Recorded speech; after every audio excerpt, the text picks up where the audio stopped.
Hello dear students, welcome to the mission development academy. Mission development academy के इस target batch में आप सभी बच्चों का स्वागत है।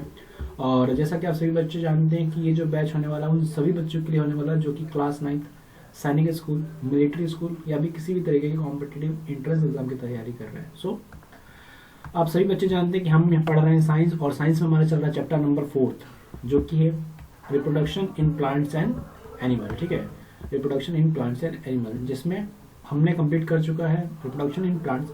इससे पहले कुछ और हमने बेसिक लेक्चर्स लिए हैं जो कि इंपॉर्टेंट थे।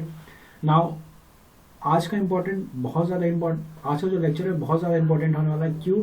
कि जो मोस्ट ऑफ द क्वेश्चन है वो इसी पार्ट से आएंगे, रिप्रोडक्शन इन ह्यूमन से। ठीक है, लास्ट क्लास भी इंपॉर्टेंट थी रिप्रोडक्शन इन प्लांट, बट उससे ज़्यादा वेटेज किसका है? रिप्रोडक्शन इन ह्यूमन का। ठीक, because reproduction in plants and animal, अगर इसके अलावा जो हमने अदर थिंग्स पढ़ी हैं, I think human organ system वो इतना इंपॉर्टेंट नहीं है एग्जाम के प्रोस्पेक्ट से, बाकी इन्फॉर्मेशन के लिए वो बहुत जरूरी है। ठीक है, उससे ही आप सारी चीज़ समझ सकते हैं, बिकॉज आपको स्ट्रक्चर पता होना चाहिए बॉडी के अंदर किस तरीके से कौन सा सिस्टम परफॉर्म करता है, कोई सा जो टास्क है वो किस तरीके से परफॉर्म होता है। ठीक है, सो तब आप समझ पाएंगे कि पर्टिकुलर टास्क यानी कि रिप्रोडक्शन किस तरीके से होता है, क्योंकि उसमें हर चीज़ का इन्वॉल्वमेंट होता है। ठीक है, नाउ आज का जो टॉपिक है डे 5 है, मतलब टॉपिक 5 है, पार्ट 5, जो कि है रिप्रोडक्शन इन ह्यूमन। ठीक है, तो आज के लेक्चर हम कंप्लीटली बात करेंगे कंप्लीट रिप्रोडक्शन सिस्टम के बारे में इन ह्यूमन में। ठीक है, सब एनिमल्स में भी बात की जाएगी।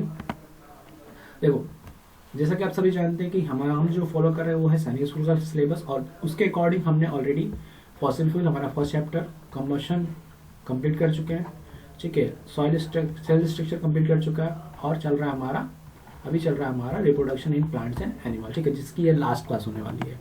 आज के बाद यानी कि इस क्लास के बाद आपको रिप्रोडक्शन के बारे में बेसिक जो नॉलेज होनी चाहिए वो आपको पता होना चाहिए, जो होगी आपके लेवल पे होती है। ठीक है, जब भी आप क्लास 8 में, ठीक है, कुछ बच्चे क्लास 7 में होंगे, कुछ शायद 9th में भी हो सकते हैं, तो उनके लिए ये जो नॉलेज है ये सफिशियंट है। ठीक है, बाकी आपको रिप्रोडक्शन इज बहुत बड़ा टॉपिक है, तो आपको जब आप हायर क्लासेस में चले जाएंगे तो आपको और डिटेल में समझ में आएगा कि एक्चुअल में चीज़ें परफॉर्म कैसे होती है। ठीक है, अभी के लिए हमें समझना है कि एक्चुअल प्रोसेस को कैसे, प्रोसेस में जो टर्मिनोलॉजी उनको समझना है मोस्टली हमें। ठीक है, कि क्वेश्चन हमेशा टर्मिनोलॉजी से आ जाएगा, ठीक है, या पर्टिकुलर किसी पार्ट से आ जाएगा। सो इस लेक्चर में हम रिप्रोडक्टिव सिस्टम के जो स्ट्रक्चर्स हैं उनको अच्छे से देखने वाले हैं। ठीक है, बेसिक फंक्शन देखने वाले हैं, किस तरीके से कॉम्बिनेशन होता है। सेल डिवीजन हम नहीं पढ़ेंगे। ठीक है, आपके सिलेबस में भी नहीं सेल डिवीजन के बारे में, तो सेल डिवीजन नहीं पढ़ेंगे, वो ऐसे ही बहुत बड़ा टॉपिक हो जाता है। नाउ अभी के लिए हम पढ़ने वाले हैं रिप्रोडक्शन इन ह्यूमंस में, male reproductive systems, female reproductive system, और मोस्ट इंपोर्टेंट थिंग फर्टिलाइजेशन। ठीक है, there is a term called fertilisation, जो कि आपने प्रीवियस क्लास में भी पढ़ा हुआ है। ठीक है, प्रीवियस क्लास में मैंने बताया था फर्टिलाइजेशन किस तरीके से होता है। There is double fertilisation in plants, ठीक है, जिससे फ्रूट का डेवलपमेंट होता है ना। और फ्रूट किसमें बनता है? एंजियोस्पर्मिक प्लांट से। एंजियोस्पर्म मतलब जो कि फ्लावर देते हैं। ठीक है, सारे प्लांट्स के पास फ्लावर नहीं होता, आपने देखा है कई सारे ऐसे प्लांट देखेंगे जिनके पास फ्लावर नहीं होता, तो उनमें रिप्रोडक्शन अलग तरीके से हो रहा है। ठीक है, बट जो फ्लावरिंग प्लांट होता है उसमें डिफरेंट तरीके से फर्टिलाइजेशन हो रहा होता है। ठीक है, सो हमने मोस्टली किसके बारे में पढ़ा था? फ्लावरिंग प्लांट के बारे में। ठीक है, पॉलिनेशन पढ़ा हमने। ठीक है, उसमें जो एजेंट्स इन्वॉल्व थे, जो मेथड थी, वो सारी चीज़ें हमने पढ़ रखी है। नाउ हम बात करते हैं ह्यूमंस की। ठीक है, सो बेसिकली आपको इतना पता है कि एसेक्सुअल रिप्रोडक्शन और सेक्सुअल रिप्रोडक्शन क्या होता है। एसेक्सुअल रिप्रोडक्शन वो होता है जिसमें सिंपल एक पेरेंट्स का इन्वॉल्वमेंट हो। ठीक है, जो भी इंडिविजुअल या फिर जो भी यंग वन बन रहा है, जो भी यंग वन का प्रोड्यूस हो रहा है, वो एक ही पेरेंट्स के थ्रू हो रहा है। ठीक है, there is no involvement of second parents. ठीक है, वहाँ पे कोई दूसरा पेरेंट्स नहीं है। लेकिन सेक्सुअल रिप्रोडक्शन में क्या हो रहा है? यहाँ पे दो पेरेंट्स है, दो सेक्स प्रेजेंट है, मेल एंड फीमेल। ठीक है, मेल एंड फीमेल, दो जेंडर कह सकते हो, दो जेंडर, मेल और female, father mother, just like. So reproduction in humans के अंदर सेक्सुअल रिप्रोडक्शन में दो इन्वॉल्वमेंट होता है, दो लोगों का इन्वॉल्वमेंट होता है, एक तो मेल होना चाहिए, सेकंड वन फीमेल होनी चाहिए। ठीक है, तो ही जाके क्या होगा? सेक्सुअल रिप्रोडक्शन में, क्योंकि सेक्सुअल रिप्रोडक्शन क्या होता है? बाई पेरेंटल होता है, दो पेरेंट्स की जरूरत होती है। ठीक, now there is a special term called gonads. ठीक है, गोनाड्स क्या होते हैं? देखो, गोनेट्स कुछ नहीं है, देयर इज ये बहुत ही सिंपल चीज है। अगर मैं समझाना चाहूँ तो हमने क्या कहा, जैसे हमने रिप्रोडक्टिव ऑर्गन्स पढ़े थे प्लांट्स में। ठीक है, आपको एंथर याद होगा, आपको स्टिग ओवरी याद होगी, आपको एंथर मतलब पोलन याद होगा, एंथर याद होगा। ठीक है, देन आपको कार्पल याद होगा। तो एंथर क्या था? एंथर और फिलामेंट था, एंथर और फिलामेंट से मिलकर क्या बन रहा था? हमारा स्टेमन। एंथर के अंदर क्या थे हमारे मेल गैमेट्स थे, ठीक है, यानी कि पोलेंस थे, पोलन, ठीक है, और इनसे कंबाइन होकर हमने टर्म दिया था इन दोनों को कंबाइन करके स्टेमन। तो स्टेमन क्या था वहां पे, मेल रिप्रोडक्टिव ऑर्गन था, ठीक है, और उसमें भी जो एसेसरी हटा दो तो जो मेन इंपॉर्टेंट ऑर्गन था वो क्या था, एंथर था, ठीक है। अगर फीमेल में बात करूँ तो आपको पता है स्टिग्मा स्टाइल ओवेरी, जो कि कार्पल यानी पिस्टल का पार्ट है, ठीक है। कार्पल पिस्टल दोनों ही सेम वर्ड है, बस अलग अलग जगह पे यूज कर सकते हैं, कोई दिक्कत नहीं है, दोनों ही सेम, दोनों का मतलब ही सेम है।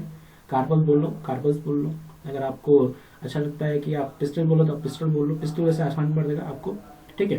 तो वहां पे स्टिग्मा स्टाइल ओवेरी थी, बट एक्चुअल जो फीमेल गैमिट बन रहा था वो कहाँ बन रहा था, वो बन रहा था हमारे ओव्यूल के अंदर, ठीक है। सो जो ओवेरी है, एक्चुअल जो ओवेरी है वो क्या है, female reproductive organ, main female reproductive organ, जिसको हम क्या बोल देंगे, गोनेट्स बोल देंगे, ठीक है। आपको अब समझ में आया होगा। तो सेम हम किस में बात करें, ह्यूमंस में बात करें, तो ह्यूमंस के अंदर मेल के अंदर, स्पेशली मेल के अंदर जो मेल रिप्रोडक्टिव ऑर्गन की बात करें तो मेल के अंदर सिंपल सी बात हो रही होगी, तो मेल के अंदर जो गोनेट्स होता है वो टेस्टिस होती है। क्या होती है, टेस्टिस होती है, ठीक है। टेस्टिस के अंदर ही किसका फॉर्मेशन हो रहा होता है, स्पर्म का फॉर्मेशन होता है। जैसे प्लांट में पोलेन बन रहे थे एंथर के अंदर, वैसे ही टेस्टिस के अंदर क्या बन रहा होता है, स्पर्म बनता है, ठीक है। जिसका फॉर्मेशन हो रहा होता है, स्पर्म का फॉर्मेशन हो रहा है। तो टेस्टिस इस केस में क्या हो जाएगी, गोनेट्स हो जाएंगे, क्या हो जाएंगी, गोनेट्स। रिप्रोडक्टिव ऑर्गन है टेस्टिस मेल के अंदर, ठीक है। अब जैसे मेल के अंदर एक रिप्रोडक्टिव ऑर्गन है, वैसे फीमेल के अंदर भी एक रिप्रोडक्टिव ऑर्गन है, जो उसका नाम क्या है, ओवेरी, जो क्या बनाएगी, एक्सेल बनाएगी, यानी फीमेल गैमेट बनाएगी, simple. So female gamete gonads responsible for ओवा और एग प्रोडक्शन के लिए, ठीक है। ये टेस्टिस ओवेरी क्लियर हुआ आपको। टेस्टिस मेल गोनेट्स है, जिसमें क्या हो रहा है, स्पर्म का प्रोडक्शन हो रहा है, ठीक है। ओवेरिस क्या है, फीमेल गोनेट है, जिसमें क्या हो रहा है, एग का फॉर्मेशन हो रहा है, ओवा का फॉर्मेशन हो रहा है, ठीक है। अभी आप इसका स्ट्रक्चर भी देखने वाले हैं, तो अभी के लिए आप नाम याद रखिए कि टेस्टिस और ओवेरी एक्चुअल में थोड़ा सा बेसिक आपको पता होना चाहिए। नाउ बात करते हैं मोस्ट इंपॉर्टेंट थिंग, स्ट्रक्चर पता होना चाहिए, ठीक है, स्ट्रक्चर पता होना चाहिए। अभी हमने प्रीवियस स्लाइड में पढ़ा कि स्पेशल मेल गोनेट्स, जिस मेल गोनेट उसका नाम क्या है, टेस्टिस। देखो आप यहाँ पे देख पा रहे हो, रेड रेड कलर की दिख रही है, ये क्या है, टेस्टिस, ठीक है, ये क्या है, टेस्टिस। इसी के अंदर क्या हो रहा है, स्पर्म का प्रोडक्शन हो रहा है, ठीक है। स्पर्म का जो फॉर्मेशन हो रहा है वो किसके अंदर हो रहा है, टेस्टिस के अंदर हो रहा है, ठीक है। यहाँ पे बहुत सारी चीजें जैसे रेटी टेस्टिस, वासा डिफरेंशिया, ये सब किसका पार्ट है, ये जो है आप देख पा रहे हो, ये है हमारा टेस्टिस, और इसके थ्रू कई सारी ऐसा कहूँ तो मैं, कई सारी ट्यूब जैसा स्ट्रक्चर है, पाइप जैसा स्ट्रक्चर है, जिसके थ्रू क्या होगा, जिस स्पर्म में वो ट्रेवल कर रहा होगा, ठीक है, ट्रेवल कर रहा होगा। सो स्पर्म कहाँ बन रहा है, टेस्टिस के अंदर बन रहा है, फिर वो रेडी टेस्टिस से आ रहा है, फिर वाशर डिफरेंशिया, फिर एपिडिडाइमिस, इस तरीके से क्या हो रहा है, आगे की तरफ मूव कर रहा है, और फिर वो एक ट्यूब में चला जा रहा है, और जिसका नाम क्या है, वासा डिफरेंस, ठीक है, वासा डिफरेंशिया बोलते हैं, वास डिफरेंस भी बोल सकते हैं आप। सो स्पर्म का प्रोडक्शन किसके अंदर हुआ, टेस्टिस के अंदर, ठीक है, टेस्टिस के अंदर, ठीक है। आप स्ट्रक्चर समझना, टेस्टिस के अंदर क्या हुआ, स्पर्म का प्रोडक्शन हुआ, हाँ, ठीक है। अब कैसे हुआ ये आपको बड़ी क्लासेस में पढ़ना, अभी के लिए आप या मान लीजिए कि टेस्टिस के अंदर स्पर्म का प्रोडक्शन हुआ, देन वो किसके पास जाएगा, रेटी टेस्टिस के पास जाएगा, ठीक है। रेटी टेस्टिस के बाद किसके पास जाएगा, वो वासा डिफरेंशिया पे जाएगा, ठीक है। यहाँ नाम देख पा रहे हो, वासा डिफरेंशिया, ये जो नाम है आपको याद करने की जरूरत नहीं है, अभी जस्ट फॉर इन्फॉर्मेशन आपको बता रहा हूँ मैं। नेक्स्ट किस में जाएगा, एपिडिडाइमिस में जाएगा, ठीक है। और इन चीजों को कंबाइन कर लोगे तो क्या हो जाएगा, एक पाउच जैसा स्ट्रक्चर बन जाएगा, एक पाउच जैसा स्ट्रक्चर बन जाएगा, जिसका नाम क्या होगा, स्क्रोटम। क्या नाम होगा, स्क्रोटम, ठीक है। तो जो मेल रिप्रोडक्टिव ऑर्गन में जो पाउच जैसा स्ट्रक्चर होता है उसको क्या बोलते हैं, स्क्रोटम। और टेस्टिस किसके अंदर प्रेजेंट होती है, इस स्क्रोटम के अंदर, ठीक है। सो हमारे पास एक स्क्रोटम होता है जिसमें 2 टेस्टिस होती है, ठीक है, क्लियर, ठीक है।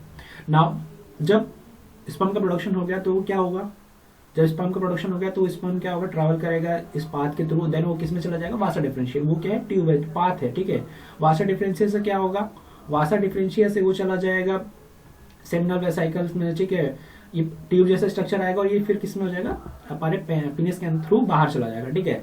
तो देयर आर सम ग्लैंड्स जो कि उसमें कुछ एंजाइम्स डाल देगी, ठीक है, कुछ एंजाइम्स डाल देगी। यहाँ पे सेमिनल वेसिकल्स प्रेजेंट होते हैं, जो क्या करती है, जो क्या करेगी, सीमेंट डाल देगी, एक फ्लूइड जैसा मटेरियल जो है कि उसमें मिक्स कर देती है, स्पर्म के साथ क्या मिक्स कर देगी, फ्लूइड मटेरियल, जिससे क्या होगा, उसकी मोबिलिटी बढ़ जाती है, ठीक है, आसानी से ट्रैवल कर पाए, तो स्पर्म हो जाएगा, ठीक है, स्पर्म, और उसमें सीमेंट मिल जाएगा, ठीक है ना। अब यहाँ पे क्या होगा, इसके थ्रू ये बाहर हो जाएगा। तो यहाँ पे आपको समझ में आया होगा कि स्क्रोटम में स्क्रॉटम के अंदर टेस्टिस है, टेस्टिस के अंदर स्पर्म का प्रोडक्शन हुआ, देन वो रटी टेस्टिस वासा डिफरेंशिया एपिडिडाइमिस के थ्रू बाहर आई, फिर वो किसमें चलेगी, ट्यूब जैसा स्ट्रक्चर वासा डिफरेंशिया में, ठीक है। देन वो कहाँ चली आई, हमारे यूरिनरी पाथ में आ गई, ठीक है। जिस पाथ के थ्रू यूरिन होता है उसी पाथ में आ जाती है, सिंपल, ठीक है। वहाँ पे seminal vesicles, prostate glands, bulbourethral glands, अभी ग्लैंड्स आपको नहीं पढ़ाई गई है लेकिन आपको पता होना चाहिए कि ग्लैंड्स भी कुछ ना कुछ इंपॉर्टेंट थिंग्स क्या होगी उसमें मिक्स कर देगी, ठीक है। देन वो यूरिन के पाथ के थ्रू यानी कि यूरेथ्रा के थ्रू क्या होगा, बाहर निकल जाएगा, ठीक है। सो बहुत सिंपल स्ट्रक्चर, सिंपल आपको नाम याद रखना है, पाथ याद रखना है, ठीक है। इस रोटम से बाहर आएगा वासा डिफरेंशिया के थ्रू, फिर वहां से यूरेथ्रा के थ्रू बाहर चला जाएगा, ठीक है।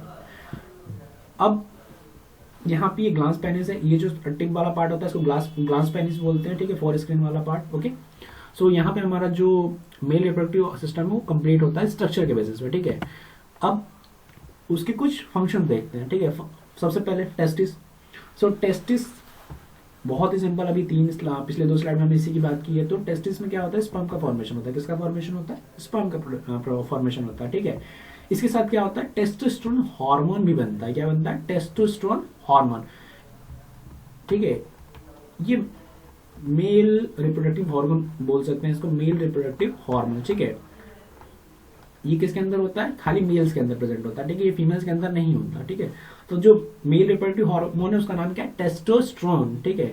जो फीमेल में आएगा उसका नाम एस्ट्रोजन होता है, बट अभी के लिए जो टेस्टिस है यानी कि जो मेल के अंदर कौन सा हार्मोन रिलीज हो रहा होता है, टेस्टोस्टेरोन, ठीक है। नाउ हमने पता कर लिया कि हाँ टेस्टिस के अंदर स्पर्म का फॉर्मेशन होता है। तो यहाँ पे आप पिक्चर देख पा रहे होंगे, ये क्या है, स्पर्म का स्ट्रक्चर है, ठीक है। बहुत ही सिंपल स्ट्रक्चर है, आपको इसके नाम भी याद रखने, कौन से पार्ट को क्या बोलते हैं। सो सबसे पहले अगर आप इसके आगे देख पाएंगे तो इसका हेड वाला पार्ट है, ठीक है। इसका हेड एक पार्ट है, ठीक है। देन उसके बाद वाला पार्ट है जिसमें माइटोकॉन्ड्रिया यानी कि इसका डीएनए माइटोकॉन्ड्रियल पार्ट है, जिसके अंदर क्या है, इसका पावर हाउस है जो इस स्पर्म को एनर्जी प्रोवाइड करेगा, ठीक है। मिडिल पीस के अंदर जो है, फिर देन उसके बाद क्या है, उसकी पूंछ निकली हुई है, ठीक है। एक बीच का पार्ट है, मिडिल पीस है, देन उसकी एक पूंछ निकली हुई है, ठीक है। हेड के अंदर बात करें तो एक एक्रोसोम है जो कि एंजाइम कंटेन करता है, देन उसके अंदर उसका न्यूक्लियस है, ठीक है। फिर उसकी गर्दन है, नेक जिसे बोलेंगे, डिस्टिक पॉइंट को नेक बोला है। फिर मिडिल पीस में उसका माइटोकॉन्ड्रिया है, ठीक है, जो क्या करेगा, एनर्जी का प्रोडक्शन करेगा। नीचे लास्ट में क्या, फ्लैजिला निकली हुई है, पूंछ निकली हुई है, सिंपल को दो, जो कि उसको मूवमेंट में हेल्प करेगी, ठीक है, ओके। सो हेड में क्या होता है, हेड तो वैसे न्यूक्लियस कंटेन करता है, हेड में ही न्यूक्लियस प्रेजेंट होगा, और उसके पास क्या होगा, हाइड्रोलाइजिंग एंजाइम प्रेजेंट होगा। किसमें प्रेजेंट होगा, एक्रोसोम के अंदर, ठीक है। एक्रोसोम के अंदर हाइड्रोलाइजिंग एंजाइम्स प्रेजेंट होंगे, ठीक है। क्यों, क्योंकि फर्टिलाइजेशन आपने पढ़ा है कि मेल और फीमेल गैमेट के कॉम्बिनेशन से होता है, ठीक है, फ्यूजन से होता है। सिंपल कहूं तो मेल और फीमेल का जब गैमेट फ्यूज करेगा तब जाके जो रिप्रोडक्शन यानी फर्टिलाइजेशन होगा, तो फर्टिलाइजेशन कंप्लीट होगा।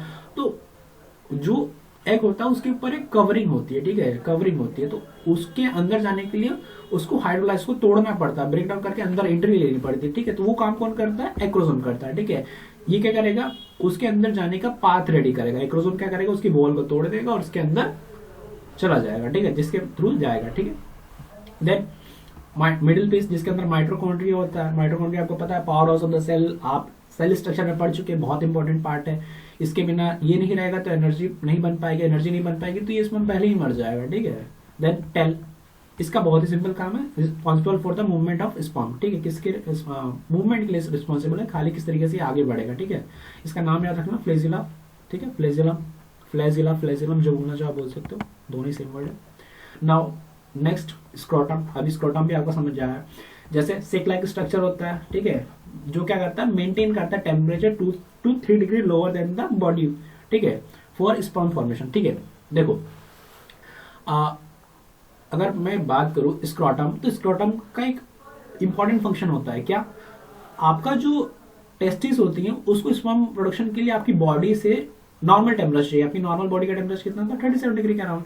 तो आपको आपकी जो टेस्टिस है उसको उससे 2 या 3 डिग्री कम टेम्परेचर चाहिए ताकि वो स्पर्म का फॉर्मेशन कर सके, ठीक है। उस पर्टिकुलर अगर वो हमारी बॉडी के टेम्परेचर पे ही रहेगा तो वो स्पर्म का प्रोडक्शन नहीं कर पाएगा, ठीक है।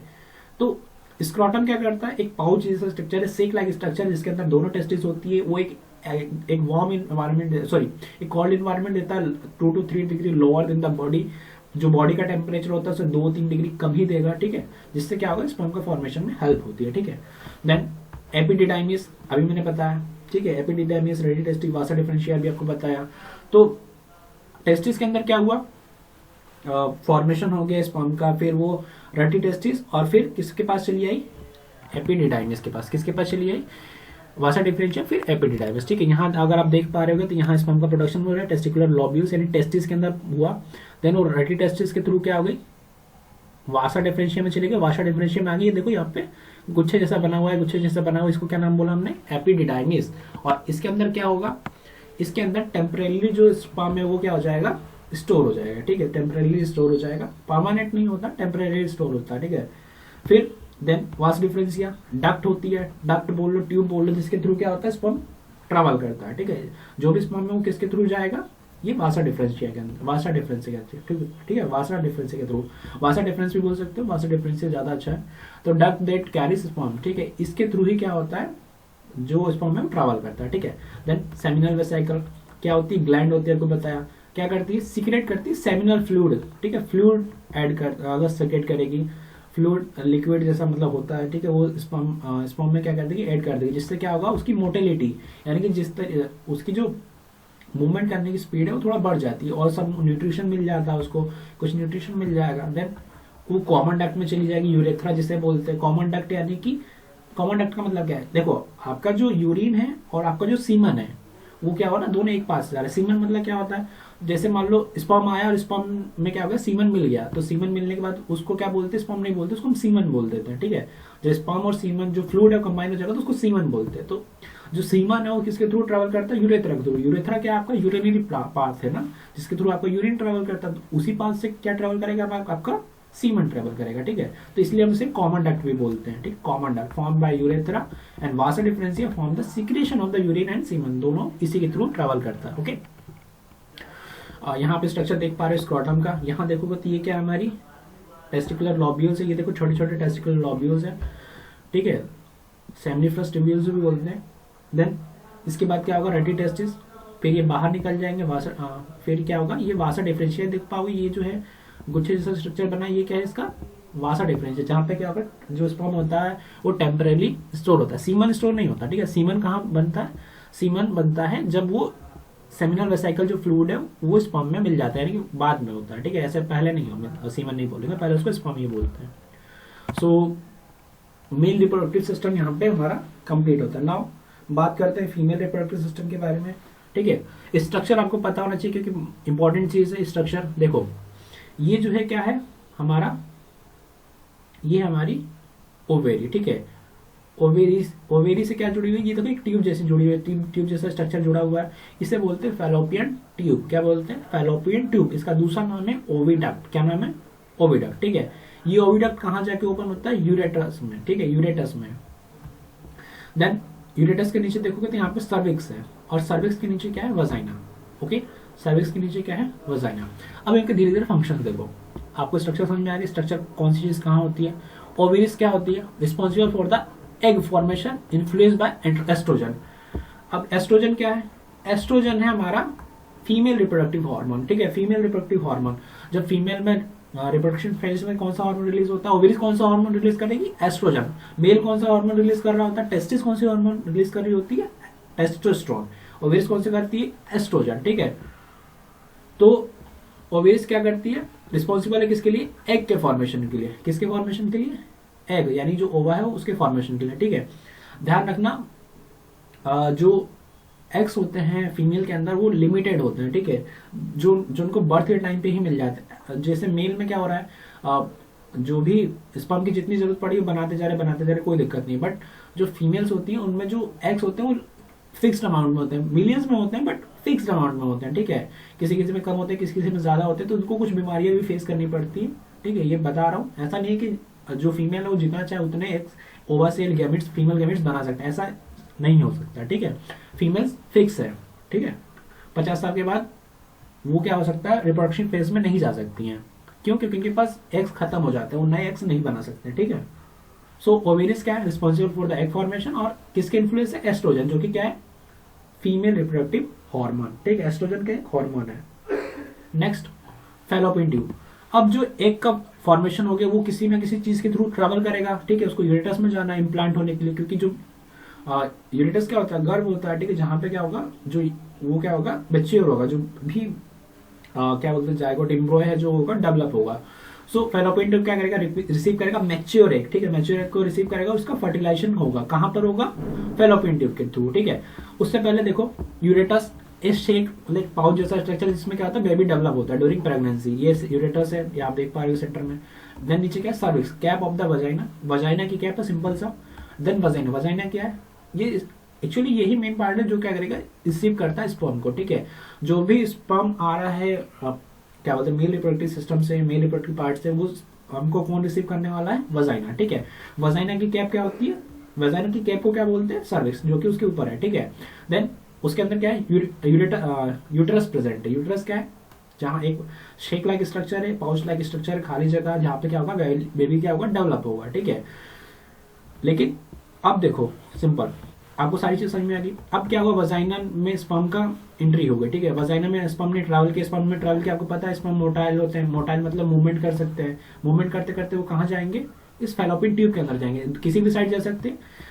याद रखना, एक मंथ में एक साइड एक फॉर्मेशन होता है, ठीक है। अगर इस बार इस साइड, अगर फर्स्ट मंथ में अगर जनवरी में इस साइड फॉर्मेशन हुआ तो फरवरी में इस साइड फॉर्मेशन होगा, ठीक है। और 1 मंथ क्या लगता है, 28-29 डेज लगते हैं, ठीक है, पूरी कंप्लीट साइकिल में। बाकी आपको इन्फॉर्मेशन के लिए बता रहा हूँ। देन क्या होगा, वो एक साइड जाएगा स्पर्म, स्पर्म तो वैसे किसी भी साइड जा सकता है, लेकिन जिस साइड भी उसको एग मिला वहां जाएगा, उससे क्या करेगा, फर्टिलाइजेशन होगा, ठीक है। फर्टिलाइजेशन के बाद क्या होगा, वो डेवलप होगा, एग डेवलप, जो फर्टिलाइजेशन हो गया, फर्टिलाइजेशन के बाद पता है आपको क्या बनता है, जायगोट। जायगोट क्या करेगा, डेवलप होते हुए आ जाएगा कहाँ पे, यूट्रस में, ठीक है। उससे पहले क्या होगा, एम्ब्रो बन जाएगा, फिर एम्ब्रो यहाँ इम्प्लांट हो जाएगा, एम्ब्रो डेवलप करेगा तो फुली मैच्योर इन्फेंट आपको मिल जाएगा, ठीक है। ड्यूरिंग प्रेगनेंसी फिर सारे फेजेस आ जाएंगे, okay. So here is a structure, देखो आप ये नीचे स्ट्रक्चर दिया हुआ है किसका, नीचे स्ट्रक्चर दिया हमारा एग का। ये जो स्ट्रक्चर है किसका दिया हुआ है, एग का स्ट्रक्चर दिया हुआ है, ठीक है। जैसे आपने स्पर्म का स्ट्रक्चर देखा, वैसे स्ट्रक्चर किसका है, ये एग सेल का, ठीक है। देखो इसके बाहर एक लेयर दिख रही है आपको, कोरोना रेडिएटा, फिर एक दिख रही है जोना पेलिसिडा। आपको इसके नाम याद करना जरूरी नहीं है, बाकी आपको इन्फॉर्मेशन बता रहा हूँ। अभी कोरोना रेडिएटा और जोना पेलिसिडा क्या है, एक तरीके से लेयर है। अब इस लेयर को तोड़ के स्पर्म को अंदर आना है, तो उसको हेल्प कौन करेगा, स्पर्म की हेल्प कौन करेगा, अभी आपको बताया एक्रोजोम, क्योंकि उसके पास क्या है, हाइड्रोलाइजिंग एंजाइम, यानी जो तोड़ सके एंजाइम, वो वाला एंजाइम उसके पास है, ठीक है। इसके अलावा इसके पास न्यूक्लियस प्रेजेंट है, साइटोप्लाज्म प्रेजेंट होता है, सिंपल एक सेल है, सिंगल सेल है ना, आपको तो पता ही है गैमेट क्या होते हैं। Single cell body, single cell reproductive, जो रिप्रोडक्टिव सेल्स होते हैं उनको क्या बोलते हैं हम लोग, गैमेट्स बोलते हैं, ठीक है। नाउ फर्टिलाइजेशन की बात है, सो फर्टिलाइजेशन स्टार्ट करते हैं। देखो फर्टिलाइजेशन हम प्रीवियस क्लास में भी पढ़ चुके हैं। फर्टिलाइजेशन मतलब हमने सिंपल सा समझा हुआ है क्या, कि fusion of male and female gamete. क्या समझा है, fusion of male and female gamete, ठीक है। अब देखो मेल गैमेट हमें मेल रिप्रोडक्टिव पार्ट से मिल गया स्पर्म, ठीक है, क्या मिल गया, स्पर्म मिल गया, ठीक है। देन हमें फीमेल से क्या मिल गया, एग सेल मिल गया, या फिर ओवा बोल लो आप, ठीक है। देन ये दोनों क्या करेंगे, कंबाइन करेंगे, ठीक है। कंबाइन करने से क्या होगा, कंबाइन करने से ये होगा कि यहाँ पे एक सिंगल सेल बॉडी बनेगी। देखो ये एक सेल था, ये एक सेल था, कंबाइन करके 2 सेल नहीं बन जाते, कंबाइन करके एक ही सेल बनता है, ठीक है। सेल डिवीजन आपको समझ में आएगा कि क्यों बनता है, लेकिन अभी के लिए आपको याद रखना है कि सिंगल सेल बॉडी बनती है, जिसको क्या बोलते हैं हम लोग, जायगोट, ठीक है। देखो यहाँ पे क्या है, ये हमारा एग है, एग के पास क्या है, स्पर्म आया, एक स्पर्म ने इसको फर्टिलाइज किया, फर्टिलाइज करने के बाद ये क्या बन गया, जायगोट बन गया, ठीक है। लेकिन तभी भी ये कैसा है, सिंगल सेल बॉडी है, ठीक है। स्पर्म और एग के कॉम्बिनेशन से या फ्यूजन से ये डबल सेल नहीं हो जाएगा, ठीक है, डबल सेल नहीं होगा, ओके। बट ये यहाँ पे हैप्लॉइड होता है और ये यहाँ पे डिप्लॉइड होता है। आप कहोगे ये हैप्लॉइड और डिप्लॉइड क्या होता है, ठीक है। सो देखो हमने पढ़ा है कि जब भी रिप्रोडक्शन होता है, फर्स्ट क्लास रिप्रोडक्शन याद करो, उसमें मैंने कहा था कि जब भी रिप्रोडक्शन होता है तो उसके अंदर क्या होता है, जेनेटिक मटेरियल्स क्या होते हैं, ट्रांसफर होता है। उसके पेरेंट्स का जो जेनेटिक मटेरियल है, जो डीएनए वगैरह है, वो क्या होगा, उसके पेरेंट्स से क्या होता है, उसके बच्चे के अंदर जाएगा, डॉटर के अंदर आ जाएगा, ठीक है। डॉटर के अंदर कर लो, इसके इंडिविजुअल जो भी प्रोड्यूस होगा उसके अंदर जाता है, ठीक है। अब यहाँ पे क्या हो रहा है, एसेक्सुअल रिप्रोडक्शन में पढ़ा, उसमें सिंगल पेरेंट्स इन्वॉल्व था, तो वहां पे जो डेटा आ रहा था वो एक ही पेरेंट्स से आ रहा, तो उसको क्या बोल दिया था हमने, हैप्लॉइड, ठीक है। अब यहाँ पे कि जो स्पर्म होता है वो हैप्लॉइड होता है, यहाँ जो होता है स्पर्म हैप्लॉइड होता है, और एग कैसा होता है, हैप्लॉइड होता है, ठीक है। अब एक डेटा यहाँ से आया, एक डेटा यहाँ से आया, और दोनों डेटा ने कंबाइन करके क्या बना लिया, डिप्लॉइड स्ट्रक्चर बना लिया। कैसा स्ट्रक्चर बना लिया, डिप्लॉइड। या डिप्लॉइड का मतलब बहुत ही सिंपल है कि एक सेल के अंदर अगर जेनेटिक मटेरियल का जो नंबर है, जेनेटिक मटेरियल का जो नंबर है वो डबल हो तो उसको क्या बोल देंगे, डिप्लॉइड। ट्रिपल हो तो ट्रिप्लॉइड, ठीक है। अलग अलग कंडीशन होती है, मोस्टली हैप्लॉइड डिप्लॉइड ही होता है, ठीक है। तो अगर डबल उसके अंदर जेनेटिक मटेरियल का जो जेनेटिक मटेरियल उसके अंदर डबल हो तो उसको क्या बोलेंगे, डिप्लॉइड। तो गैमेट्स कैसे होते हैं, गैमेट्स होते हैं हैप्लॉइड, सिंगल नंबर, उसके अंदर जो नंबर ऑफ मटेरियल होता है, नंबर ऑफ जेनेटिक मटेरियल होता है सिंगल होता है। बट जायगोट जब बन जाता है तो उसके अंदर सिंगल सेल होने के बावजूद उसके अंदर जो नंबर ऑफ जेनेटिक मटेरियल वो कैसा हो जाता है, डबल, ठीक है। तो उसको हम क्या बोलते हैं, डिप्लॉइड बोलते हैं, ठीक है।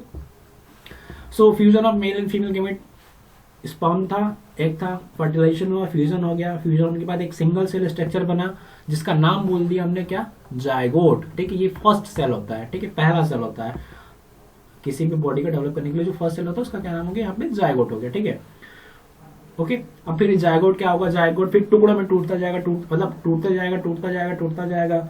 उसमें सेल डिवीजन होगा, जो कि आपको भी नहीं पढ़ना, सेल डिवीजन होते होते जाएगा। फिर सेल डिवीजन से क्या होगा, जायगोट से इम्ब्रॉय बन जाएगा, ठीक है। 1 से 2, 2 से 4, 4 से 8, इस तरीके से टूटते हुए सेल क्या होगा, बहुत सारे सेल बन जाएंगे। आपको पता है ना, ह्यूमन बॉडी के अंदर ट्रिलियंस ऑफ सेल्स होते हैं, ठीक है।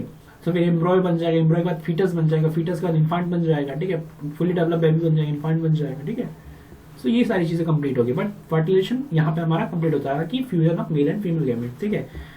जो भी डेटा होता है वो अगर उसका नंबर डबल होगा तो उसको डिप्लॉइड बोलेंगे, अगर वो सिंगल रहता है तो वो हैप्लॉइड होगा, ठीक है। अभी के लिए आपको याद ही करना पड़ेगा क्योंकि आपको नहीं पता कि कब डबल होगा, कब डबल होगा, कब सिंगल रहेगा, क्योंकि आपने सेल डिवीजन नहीं पढ़ा, ठीक है। उसमें आपकी गलती नहीं है, आपके सिलेबस में अभी नहीं है, आपको नहीं पढ़ना। बड़ी क्लासेस में आपको पढ़ना है तो आप जरूर पढ़ेंगे, वहां पे आपको अच्छे से पढ़ना है, क्योंकि 9th के अंदर आई थिंक सेल डिवीजन है, वहां पे थोड़ा बेसिक्स आए बट है, आपको वहां पढ़ना पड़ेगा ना। टाइप्स ऑफ फर्टिलाइजेशन, ठीक है, 2 तरीके के फर्टिलाइजेशन होते हैं, एक्सटर्नल फर्टिलाइजेशन और इंटरनल फर्टिलाइजेशन, ठीक है। नाम में ही इनका पूरा काम जुड़ा हुआ है। एक्सटर्नल मतलब बाहर, इंटरनल मतलब अंदर, ठीक है। देखो अभी हमने ह्यूमंस में पढ़ा तो पहले इंटरनल की बात करते हैं। अगर कोई भी फर्टिलाइजेशन जो फीमेल और जो मेल गैमेट का जो फर्टिलाइजेशन हो रहा है, जो फ्यूजन हो रहा है, अगर वो किसी की बॉडी के अंदर हो रहा है, ठीक है, इनसाइड द फीमेल बॉडी हो रहा है, ठीक है, फीमेल बॉडी के अंदर ही ये फर्टिलाइजेशन की प्रोसेस हो रही है, तो उसको उस तरह की फर्टिलाइजेशन क्या बोल देंगे हम लोग, इंटरनल फर्टिलाइजेशन, ठीक है। Internal fertilisation occurs inside the female body, ठीक है। कॉमन होता है ह्यूमंस और मैमल्स में, ठीक है। क्या होता है, कॉमन होता है ह्यूमंस और मैमल्स में। अब आप कहोगे कि भाई हमें ह्यूमंस तो पता है, मैमल्स क्या होते हैं, ठीक है, मैमल्स के बारे में बताओ। देखो मैमल्स एक तरीके की कैटेगरी हो जाती है, ठीक है। ह्यूमंस भी आती है, मैमल्स के अंदर ही आते हैं, ठीक है। ह्यूमंस जो होते हैं वो मैमल्स के अंदर आते हैं, ठीक है। ह्यूमंस क्या क्या कैटेगरी हो सकती है, अभी आपको याद रखना है। उनके पास हेयर होते हैं, फर प्रेजेंट होते हैं, ठीक है। और उनके पास क्या होता है, वो जिंदा पैदा होता है, ठीक है। वो किसी अंडे के अंदर से पैदा होकर नहीं आता, ठीक है। जैसे सांप अंडे देता है ना, और क्या बोलते हैं फ्रॉग भी अंडे देते हैं, तो उस तरीके से क्या होता है, ह्यूमंस तो अंडे में से नहीं निकलते ना। तो मैमल्स की कैटेगरी, मैमल्स के अंदर कौन से आते हैं एनिमल्स, जो कि अलाइव बॉर्न करते हैं, ठीक है, जिंदा बॉर्न होते हैं, ठीक है। और जो दूध पिलाती हैं, जिसमें जो फीमेल जो मदर होती है वो क्या करती है, जो भी बेबी है उसको क्या करेगी, मिल्क फीड करवाती है, ठीक है। उनके पास कॉम्प्लेक्स स्ट्रक्चर होता है।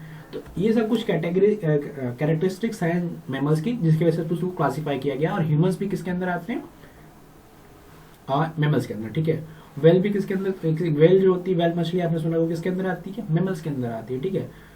इसी कारण से, नहीं तो वो एक्वाटिक है, वो तो पानी में रहती है, उसको तो फिश की कैटेगरी में जाना चाहिए था, एम्फीबियंस की कैटेगरी में, सॉरी एम्फीबियंस बोल रहा हूँ, एक्वाटिक एनिमल्स की कैटेगरी में जाना चाहिए था, बट वो तो मैमल्स के अंदर आ गई। क्यों, क्योंकि उनके पास मैमल्स की कैरेक्टरिस्टिक्स है। तो आपको अभी क्लासिफिकेशन नहीं पढ़ना, बाकी आपको याद रखना है मैमल्स क्या होते हैं, जिनके पास हेयर हो, फर प्रेजेंट हो, जिंदा बॉर्न होते हैं, ठीक है, जिनका खून गर्म, मतलब खून सॉरी वार्म ब्लडेड एनिमल होते हैं, यानी कि जो अपना बॉडी का टेम्परेचर मेंटेन कर सकते हैं, चाहे ठंडी हो चाहे गर्मी, वो अपना बॉडी का सिंपल एक टेम्परेचर मेंटेन कर सकते हैं। जैसे कि ह्यूमंस को ठंडी पड़े गर्मी पड़े, लेकिन ह्यूमंस का एक फिक्स टेम्परेचर होता है 37 डिग्री, चाहे वो गर्मी पड़ जाए, चाहे वो सर्दी पड़ जाए, ठीक है, चाहे बर्फ जम जाए या फिर आग ही लग जाए, लेकिन जो बॉडी का एक्चुअल में टेम्परेचर जो रहता है नॉर्मल कंडीशन, इन्वायरमेंटल कंडीशन में कैसा होता है, 37 डिग्री, ठीक है। जब तक उसको ज्यादा ही नहीं चेंज किया जाए, ठीक है, क्योंकि वो रेजिस्ट कर सकता है अपने टेम्परेचर को, इंटरनली चेंज कर सकता है। मौसम का आप पे असर होता है क्या, आपकी बॉडी पे, मतलब आपकी बॉडी जैसे आपको ठंड लग रही होती है तो क्या होता है, आपका बॉडी का टेम्परेचर क्या डाउन हो जाता है, ऐसा नहीं होता, आपकी बॉडी का टेम्परेचर एकदम मेंटेन रहता है, ठीक है। और मेंटेन कर अगर आप नहीं कर पाते, जो बूढ़े लोग होते हैं उनको फिर गर्म गर्म कपड़े पहनाने पड़ते हैं, क्योंकि हम लोग क्या वार्म ब्लडेड एनिमल, ठीक है, हम हमारा जो टेम्परेचर है बॉडी का वो मेंटेन कर सकते हैं। तो मेमल्स के अंदर ये भी कैटेगरी होती है। देन मेमल्स के पास जो स्पेशल ईयर्स होते हैं, कान प्रेजेंट होते हैं स्पेशल, ठीक है, ये भी उनकी कैटेगरी है। इस पे उनके कान में 3 बोन्स प्रेजेंट होती है, मेलिसियस, इनकस, स्टेपस, ये 3 बोन्स भी प्रेजेंट होती है। ये सब कैटेगरी होती है किसकी, मेमल्स की, ठीक है। सो आपको समझ में आएगा इंटरनल फर्टिलाइजेशन क्या होता है, जो कि इनसाइड द बॉडी होता है, बॉडी के अंदर होता है, इनसाइड द फीमेल बॉडी होता है स्पेशली, और कॉमन होता है ह्यूमंस और या फिर मेमल्स के अंदर, ठीक है। नाउ बात करते हैं एक्सटर्नल फर्टिलाइजेशन। एक्सटर्नल फर्टिलाइजेशन में क्या होगा, देखो कॉमन है ये एक्वेटिक एनिमल जो कि पानी में रहते हैं। एक्वेटिक एनिमल आपको पता है कौन से होते हैं, जो कि पानी में रहते हैं, ठीक है। अब जब एक्सटर्नल फर्टिलाइजेशन हो रहा होता है तो कॉमन है एक्वेटिक एनिमल, और ये होता है आउटसाइड द फीमेल बॉडी, ठीक है। ये जो फर्टिलाइजेशन हो रहा होता है एक्चुअल में outside of the female body होता है, बॉडी के अंदर नहीं होता है। यानी कि जो स्पर्म है वो तो स्पर्म भी बाहर आएगा, इन्वायरमेंटल में बाहर आएगा, और जो एग है वो भी बाहर आएंगे, और देन वो कहीं बाहर फ्यूज होते हैं, बाहर फ्यूज होंगे, बाहर फर्टिलाइजेशन होगा, और उस स्टेज उस तरह के फर्टिलाइजेशन को बोलते हैं एक्सटर्नल फर्टिलाइजेशन, जो कि फीमेल बॉडी के बाहर होता है, ठीक है। जैसे एग्जांपल आपको लार्वा स्टेज ऑफ फ्रॉग का पता होगा, ठीक है, जो फीमेल्स होती है वो अंडे बाहर दे देती हैं, ठीक है, और जो टेडपोल होते हैं फिर वो प्रोसेस होती है टेडपोल, फिर बाद में जाके क्या होता है पूरा ही चेंज हो जाते हैं। क्यों, टेडपोल जो रहते हैं पहले पानी में रहते हैं, वो एक्वेटिक रहते हैं, लेकिन जब कुछ कैरेक्टरिस्टिक्स उनके अंदर आती है, लार्वा स्टेज आपको पता होगा, फिर उसके बाद क्योंकि फ्रॉग में मेटामॉर्फोसिस होती है, जिससे क्या हो जाता है वो टेरेस्ट्रियल के लिए उनके अंदर टेरेस्ट्रियल पे रहने के, धरती पे रहने के, जमीन पे रहने की भी एबिलिटी आ जाती है, ठीक है, लेकिन स्टार्टिंग में ऐसा नहीं होता, ठीक है।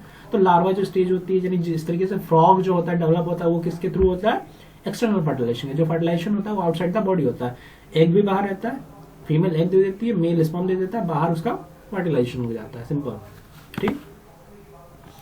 नाउ देखो यहाँ पे लिखा भी हुआ है, female frog lay down hundreds of egg in the water, ठीक है। मेल फ्रॉग जो होता है वो रिलीज कर देता है मिलियंस ऑफ स्पर्म। अब ये दोनों बाहर है, फिर कांटेक्ट में, जब एग के कांटेक्ट में जाएगा देन फ्यूजन हो जाएगा, ठीक है। फ्यूजन होने के बाद क्या होगा, फ्यूजन होने के बाद क्या होगा, सिंपल फर्टिलाइजेशन हो गया, फ्यूजन हो गया तो फर्टिलाइजेशन हो गया, देन फिर जायगोट बन जाएगा, जायगोट बन जाएगा तो फिर एम्ब्रो है, फिर जो भी बन रहा है, जो भी ग्रोथ होनी है वो होगा, ठीक है। Now there is term called metamorphosis. Actually ये प्रोसेस है, सिंपल क्या है, प्रोसेस है, transformation of larva into an adult through drastic change. बहुत ही अजीब चेंज हो जाता है। जैसे मैंने आपको एग्जांपल में बताया था, बटरफ्लाई में कैटरपिलर रहती है लेकिन उड़ने वाली तितली बन जाती है, क्यों, पूरा अपने आप को चेंज कर देती है ना। तो उस तरीके की प्रोसेस क्या है, मेटामॉर्फोसिस है। उसमें क्या होता है, एक लार्वा स्टेज आती है जिससे जो एडल्ट होता है वो कंप्लीटली चेंज हो जाता है, और एक एडल्ट जो भी ऑर्गेनिज्म होता है वो कंप्लीटली चेंज हो जाता है और एक एडल्ट बन जाता है, ठीक है। जैसे आप यहाँ पे फ्रॉग का देख पा रहे हो, ठीक है, ये अगर आप GIF ये पिक्चर को देख पा रहे हो, देखिए इसमें भी आपको देखने को मिलेगा स्टार्टिंग से, अगर आप इसको ध्यान से देखें। अब देखिए ये क्या है, एक टेडपोल है, ठीक है। टेडपोल ने क्या किया, पहले उसके क्या हो गया, ये हिंड लिम्स है, पीछे वाले पैरा है, ठीक है, पीछे वाले पैरा है। देन उसकी जो पूंछ होती है वो क्या, जो उसके आगे वाले हाथ हैं, फोर लिम्ब, वो भी आया, और जो उसकी जो पूंछ है टेडपोल की वो क्या होगी, धीरे धीरे अंदर चली गई, ठीक है। अब देखो पहले जो डेवलप हुआ बाहर हुआ था टेडपोल में, तो पूंछ बाहर साइड निकली हुई थी, बट जब ये फ्रॉग बना तो ये कंप्लीटली चेंज हो गया स्ट्रक्चर। टेडपोल से देखो कैसा फ्रॉग बन गया, पहले तो फ्रॉग जैसा लग ही नहीं रहा था ना। तो ये जो चेंजेस आया, इस तरह के चेंजेस को क्या बोलते हैं, मेटामॉर्फोसिस, ठीक है। जिसमें एक लार्वा स्टेज आती है जिससे वो फिर एडल्ट में डेवलप हो जाते हैं, बहुत ज्यादा ड्रास्टिक चेंज, एकदम उलट का पुलट हो जाता है, ठीक है, समझ लो, कंप्लीटली बॉडी चेंज हो जाती है। तो उस तरह की प्रोसेस को बोलते हैं मेटामॉर्फोसिस, ठीक है। इसमें भी हार्मोन का इन्वॉल्वमेंट होता है, थायरोक्सिन, नाम याद रख सकते हो कि थायरोक्सिन एक हार्मोन है जो कि थायरोक्सिन एक हार्मोन है जो कि हेल्प करता है किसमें, मेटामॉर्फोसिस में, ठीक है। Platypus is egg laying animal, ठीक है। अब देखो यहाँ पे एग्जांपल दिया है, एक्चुअली ये स्पेशल केस है प्लेटिपस का। यहाँ पे आप पिक्चर में देख पा रहे हो प्लेटिपस, ठीक है। अभी तो इसके पास ऐसे ऐसे कैरेक्टरिस्टिक्स है, इसको किस कैटेगरी में रखा जाए इसका कभी डिसाइड ही नहीं हो पाया, ठीक है। वैसे तो अब ये मेमल्स के अंदर है, क्यों, क्योंकि ये दूध पिलाता है, ठीक है, मिल्क फीडिंग करता है, जो कि मेमल्स की मेन कैरेक्टरिस्टिक्स होती है, ठीक है।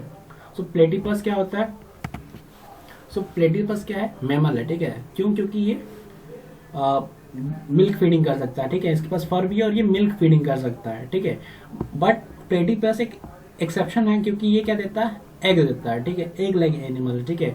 इसके जो बच्चे हो किसके थ्रू होते हैं, अंडे के थ्रू पैदा होते हैं। मोस्टली जो मेमल्स होते हैं उनके अंदर मेन जो फीचर होता है ये होता है कि वो क्या बोलते हैं, सीधा जो है बॉर्न अलाइव हो, ठीक है, जिंदा बच्चे को पैदा होता है, ठीक है, जिसमें जो इंडिविजुअल पैदा होता है वो जिंदा रहता है, अलाइव रहता है, वो किसी एग के थ्रू नहीं बन रहा होता। बट प्लेटिपस एक एक्सेप्शनल मेमल है जो कि एग देता है और जिससे उसका जो बेबी है जो भी है वो क्या होगा, डेवलप होगा। ठीक है, ये एक्सेप्शन में चला जाता है थोड़ा। ठीक है, बाकी इसके अंदर ये मिल्क फीडिंग करता है, इसलिए इसको किसके अंदर रखा गया है, मैमल्स के अंदर रखा गया है। ठीक है, तो ये सारी चीजें आपको पढ़नी है बड़ी क्लास में, बट आपको याद रखना है कि प्लेटिपस क्या है, एक एग लाइंग एनिमल है। ठीक है, क्योंकि ये थोड़ा यूनिक है तो आपको इसका नाम याद रखना पड़ सकता है, प्लेटिपस। ठीक है, नाउ इंटरनल फर्टिलाइजेशन। ठीक है, शायद टॉपिक हेडिंग गलत हो सकती है। अब देखो, दो तरीके के एनिमल्स होते हैं। ठीक है, दो तरीके के एनिमल्स होते हैं। एक तो जो कि सीधा क्या हो, बर्थ, सीधा जन्म देते, जिंदा बच्चे को सीधा जन्म देते। ठीक है, जैसे ह्यूमंस सीधा जो होता है, हमारे बच्चे अंडे के अंदर तो पैदा नहीं होते ना, ह्यूमंस के बच्चे तो अंडे के अंदर नहीं होते, आप तो अंडे के अंदर नहीं हुए। ठीक है, काउस भी जो होता है उनके बच्चे भी अंडे के अंदर नहीं होते। ठीक है, तो इस तरह के एनिमल्स को हम क्या बोलते हैं, बीबी पैरस एनिमल। क्या बोलते हैं, बीबी पैरस एनिमल्स। ठीक है, बीबी पैरस एनिमल जो कि डायरेक्ट किसको देते हैं, बर्थ देते हैं, यंग वन को, सीधा यंग वन को बर्थ देंगे। बट जो ऐसे एनिमल जो कि क्या होता है, अंडे के थ्रू पैदा होते हैं। ठीक है, किसके थ्रू पैदा होते हैं, अंडे के थ्रू, तो उसको क्या बोलते हैं हम लोग, ओवी पैरस एनिमल। एग्जाम्पल में हैन, मुर्गी। ठीक है, बतख, फ्रॉग। ठीक है, फ्रॉग, यहाँ पे इंटरनल फर्टिलाइजेशन एग्जाम्पल गलत, सॉरी हेडिंग गलत, ध्यान रखिएगा।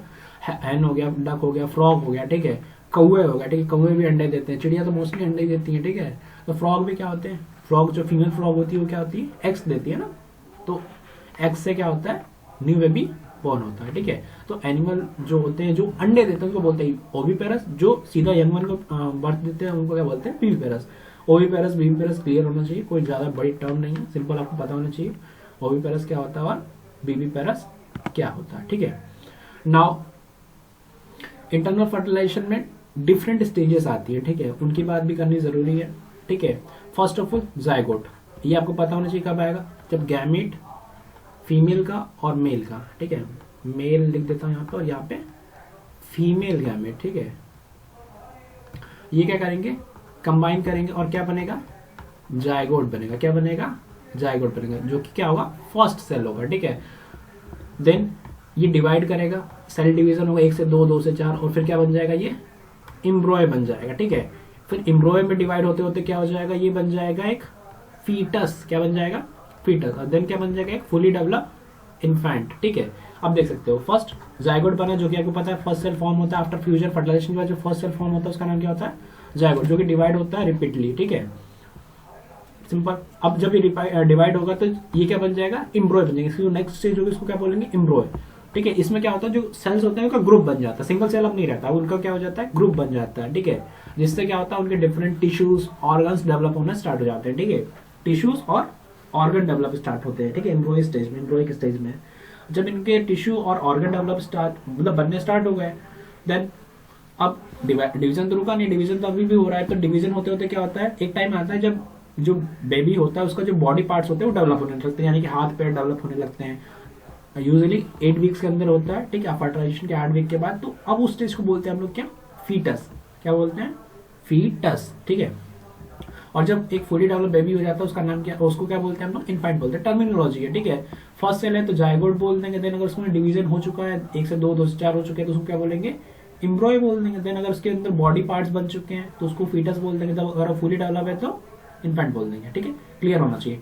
फर्स्ट सेल है भाई, सिंगल सेल है, जायगोट, टिश्यू बन गया है, फिर ऑर्गन बन गया तो एम्ब्रॉय की स्टेज, अगर उसके अंदर बॉडी पार्ट्स डेवलप हो चुके हैं तो फीटस, और अगर फुली डेवलप है तो इन्फेंट। ठीक है, पता होना चाहिए, क्लियर।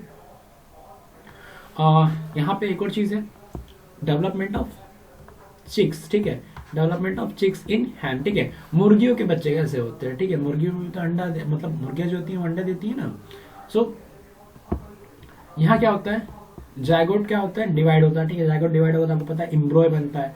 तो जायगोट डिवाइड होता है, उसके बाद क्या होता है, उसके ऊपर एक प्रोटेक्टिव लेयर फॉर्म हो जाती है। क्या हो जाता है, प्रोटेक्टिव लेयर फॉर्म हो जाती है, और यही क्या होती है, एक की शेल होती है। ठीक है, क्या होती है, एक की शेल होती है। ठीक है, और इम्ब्रॉय में बन जाती है, इम्ब्रॉय स्टेज में। देन क्या होगा, फिर जब ये स्टेज ये पूरा कंप्लीट हो जाता है तो एक क्या होता है, बाहर आ जाता है। ठीक है, embryo develop inside the body 3 week के आसपास लगता है, 3 वीक लगता है एक चिक को डेवलप होने में।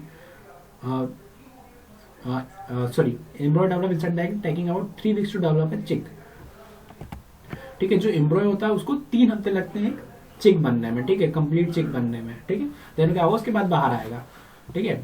तो यहाँ आपको समझ में आएगा कि जायगोट क्या हुआ, डिवाइड होता है, फिर उसके बाहर जो भी उसका जायगोट डिवाइड होता है, एम्ब्रॉय बनता है, उसके बाहर भी एक क्या हो जाती है, प्रोटेक्टिव लेयर फॉर्म हो जाती है, जिसको हम बोलते हैं एक का शेल होता है, ठीक है। देन क्या होगा, मुर्गी अंडा देती है, और जब एम्ब्रॉय जो होता है, यानी कि जो एम्ब्रॉय है, यानी जो बेबी है उसके अंदर, उस चिक को डेवलप होने में कितना टाइम लगता है, 3 वीक लगता है, ठीक है। अंडे के अंदर उसको कितना टाइम लगता है, 3 वीक्स लगता है, ठीक है। इस टाइम पे मुर्गी क्या होती है, उसको गर्म करती है, ठीक है। वो एग शेल भी इसलिए प्रोवाइड किया जाता है कि जो इन्वायरमेंट हो कैसा हो, थोड़ा गर्म हो, ठीक है। और बाहर के इन्वायरमेंट से भी उसको बचाना होता है उसको, क्योंकि वो फुली डेवलप नहीं हो पाएगा अगर एक्सटर्नल उसमें इन्फ्लुएंस रहेगा, कोई डिस्टर्बेंस रहेगा, तो उसको कोई छेड़ देगा तो वो खराब हो जाएगा, ठीक है। तो उस चीज को बचाने के लिए भी क्या होता है, इस सेल का फॉर्मेशन होता है, ओके। और ये बात याद रखिएगा, जो सारे अंडे देने वाले जो भी एनिमल्स होते हैं वो एक्सटर्नल फर्टिलाइजेशन नहीं करते, इंटरनल फर्टिलाइजेशन करते हैं। आपको ये चीज क्लियर होना चाहिए, ठीक है। इंटरनल फर्टिलाइजेशन का मतलब होता है कि जो फ्यूजन हो रहा है एक्चुअल में फीमेल बॉडी के बाहर होना चाहिए। बट ओविपेरस और बीबीपेरस का मतलब क्या है कि ओविपेरस में जो भी ऑर्गेनिज्म वो अंडा देती है, ठीक है। ऐसा नहीं कि उसका फर्टिलाइजेशन बाहर हो रहा है, ऐसा नहीं होता, ठीक है। तो दोनों अलग अलग टर्म है, दोनों को मिक्स मत करिएगा, ध्यान रखिएगा, ठीक है। नाउ यहाँ ये जो इन्फॉर्मेशन के लिए इन विट्रो फर्टिलाइजेशन IVF बहुत ही आजकल कॉमन हो गया है, सुनने में अभी आपको आएगा अगर आप थोड़ा बहुत भी न्यूज़ देखते हो या फिर थोड़ा बहुत भी अगर आप एक्स्ट्रा स्टडी करते हो तो, ठीक है। अभी IVF क्या होता है, in vitro fertilisation, just for information है ये, ठीक है। देखो आपको पता है कि आपने अभी फीमेल रिप्रोडक्टिव ऑर्गन मतलब फीमेल रिप्रोडक्टिव पार्ट पढ़ा, उसमें आपको ओवेरी पता है, ओवेरी के थ्रू क्या हो रहा है, जो भी एग है वो किसके अंदर जा रहा होता है, ओविडक्ट, यानी कि फैलोपियन ट्यूब के अंदर जा रहा होता है, ठीक है। आपको नाम याद करने पड़ेंगे सारे। जब भी ये फैलोपियन ट्यूब के अंदर जाता है तो इन केस अगर फैलोपियन ट्यूब ब्लॉक्ड है, ठीक है, फैलोपियन ट्यूब ब्लॉक्ड हो गई है किसी कारण से, कोई भी कारण हो सकता है, तो क्या होगा, स्पर्म एग के पास नहीं पहुंच पाएगा। जब स्पर्म एग के पास नहीं पहुंच पाएगा तो फर्टिलाइजेशन नहीं होगा, देन उसको प्रॉब्लम होगी, अलग अलग बीमारी मतलब अलग प्रॉब्लम होगी, ठीक है। तो इस केस में क्या किया जाता है, फीमेल बॉडी से एग लिया जाता है, फिर मेल से स्पर्म के लिया जाता है और इसको फर्टिलाइज कर दिया जाता है आउटसाइड द बॉडी, ठीक है। नेचुरली नहीं होता, ठीक है, ये डॉक्टर्स करते हैं, सिंपल कहूँ तो डॉक्टर्स करते हैं। बट अगर हम मैं कहूँ बताऊँ तो जो ह्यूमंस होते हैं उनके अंदर इंटरनल फर्टिलाइजेशन ही हो रहा होता है। बाकी अगर आप डॉक्टर की हेल्प ले रहे तो इंस्ट्रूमेंट यूज करेगा तो उसको बाहर तो निकालना ही पड़ेगा, ठीक है। तो वो एग और स्पर्म को बाहर फर्टिलाइज करते हैं, देन उसके बाद वो क्या करते हैं, इम्प्लांट कर देते हैं किसमें, यूट्रस में, जहां पे क्या होता है, बेबी का डेवलपमेंट होता है, ठीक है। तो इसी प्रोसेस को बोलते हैं इन विट्रो फर्टिलाइजेशन, ठीक है। और टेस्ट ट्यूब बेबी बोलते हैं इनको, baby born through this technique is called test tube baby. Test tube baby का मतलब ये नहीं होता कि एक टेस्ट ट्यूब के अंदर बेबी को बना दिया, ऐसा नहीं होता। इस प्रोसेस का नाम, इस टेक्निक का नाम दिया गया टेस्ट ट्यूब बेबी। जनरली क्या बोलते हैं, इन विट्रो फर्टिलाइजेशन, ओके, जिसमें फर्टिलाइजेशन आउटसाइड द बॉडी होता है, ठीक है। क्लियर हो गया होगा। जब ये किस केस में होगा, जब ओविडक्ट ब्लॉक्ड है, ठीक है, ध्यान रखिएगा। ऐसा नहीं कि स्पर्म का फॉर्मेशन नहीं हो रहा उस केस में होगा, नहीं, वो अलग चीज है। इस केस में एक और स्पर्म दोनों बन रहे होते हैं, बट ब्लॉकिंग के कारण फर्टिलाइजेशन नहीं हो पा रहा होता है। तो इस केस में जो फर्टिलाइजेशन है वो कहाँ किया जाता है, आउटसाइड द बॉडी, जिसको हम बोलते हैं इन विट्रो फर्टिलाइजेशन, ठीक है। और इस टेक्निक का नाम दिया गया है test tube babies. So I hope कि आपको जो रिप्रोडक्टिव सिस्टम है, या फिर मैं कहूँ रिप्रोडक्शन प्लांट एनिमल्स की बात करें, रिप्रोडक्शन ह्यूमन, आपको अच्छे तरीके से क्लियर हो गया होगा, ठीक है। सो यहाँ कुछ क्वेश्चन है, क्लियर करते हैं, चलते हैं। So what is the male gonad responsible for the sperm production, ठीक है। बहुत ही सिंपल क्वेश्चन दिया गया, आंख बंद करके भी बता सकते हो आप, ऑप्शन के बिना ही बता सकते हो, ठीक है। तो मेल गोनेट्स की बात की गई तो सिंपल टेस्टिस, कोई भी पूछे मेल गोनेट्स टेस्टिस, ठीक है। ऑप्शन नंबर सी यहाँ पे हमारा करेक्ट हो गया। Now next question, what is the structure of the sperm, ठीक है। मैंने कहा था आपको स्ट्रक्चर याद करना पड़ेगा, ठीक है। स्ट्रक्चर के अंदर क्या क्या प्रेजेंट होता है ये भी याद करना पड़ेगा, ठीक है। सो हमें पता है हेड होता है, देन उसके बाद उसका मिडिल पीस होता है जिसके अंदर क्या होता है, उसका माइटोकॉन्ड्रिया होता है, देन उसकी टेल होती है, फ्लैजिला जिसे बोलते हैं। हेड के अंदर एक्रोसोम और न्यूक्लियस प्रेजेंट होता है, साइटोप्लाज्म प्रेजेंट होता है, फिर मिडिल पीस, फिर टेल। तो इसमें देख लेते हैं कौन सा ऑप्शन सही है, head neck tail. Head neck tail सही होता है, लेकिन इसमें मिडिल पीस गायब है तो ये नहीं सही होगा हमारा। हेड मिडिल पीस टेल, ठीक है, ये सही है। एक्चुअल में इसी में क्लासिफाई किया गया, नेक नहीं बोला जाता। हेड बॉडी टेल ऐसा भी नहीं बोलते, हेड थोरेक्स टेल नहीं बोलते, उसको बोलते हैं हेड मिडिल पीस और टेल। तो ऑप्शन नंबर बी हमारा यहाँ पे करेक्ट है। टर्म्स आपको सही से याद रखने चाहिए, ठीक है, होने चाहिए। Which part of the sperm contain है nucleus with the hydrolysing enzyme, ठीक है। अभी मैंने इसका प्रीवियस क्वेश्चन सॉल्व करते टाइम भी नाम याद दिया था, ठीक है। तो which part of the sperm contain है nucleus with the hydrolysing enzyme, ऐसा स्पर्म का कौन सा पार्ट है जिसके अंदर न्यूक्लियस प्रेजेंट होता है। तो ऑब्वियसली बात है, हेड के अंदर प्रेजेंट होता है, हेड के अंदर ही एक्रोसोम यानी हाइड्रोलाइजिंग एंजाइम प्रेजेंट होता है। तो ऑप्शन नंबर ए हमारा यहाँ पे करेक्ट हो जाएगा। ठीक है, नेक्स्ट क्वेश्चन है where does sperm temporary store in the male reproductive system. ठीक है, अब यहाँ पे ध्यान रखना टेम्पररी स्टोर की बात हो रही है। ठीक है, टेम्पररी स्टोर, फॉर्मेशन की बात नहीं हुई है। फॉर्मेशन होता तो आप टेस्टिस बोल देते हैं। ठीक है, किसके थ्रू ट्रैवल होता है वहां से डिफरेंशियल बोल देते हैं, बट यहाँ पे टेम्पररी स्टोरेशन की बात की गई। ठीक, कहाँ पे होता है?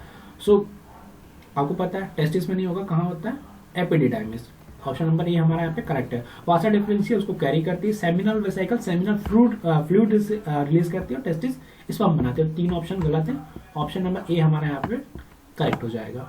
ठीक है, आई होप कि आप भी क्वेश्चन आंसर सॉल्व कर रहे होंगे। ठीक है, मैं थोड़ा फास्ट जरूर चल रहा हूँ, बाकी आपको आंसर आ ही रहे होंगे। ठीक है, what is the function of the seminal vesicles in the male reproductive system. ठीक है, सेमिनल वेसिकल का रोल क्या है? वाह, क्वेश्चन तो अच्छा है।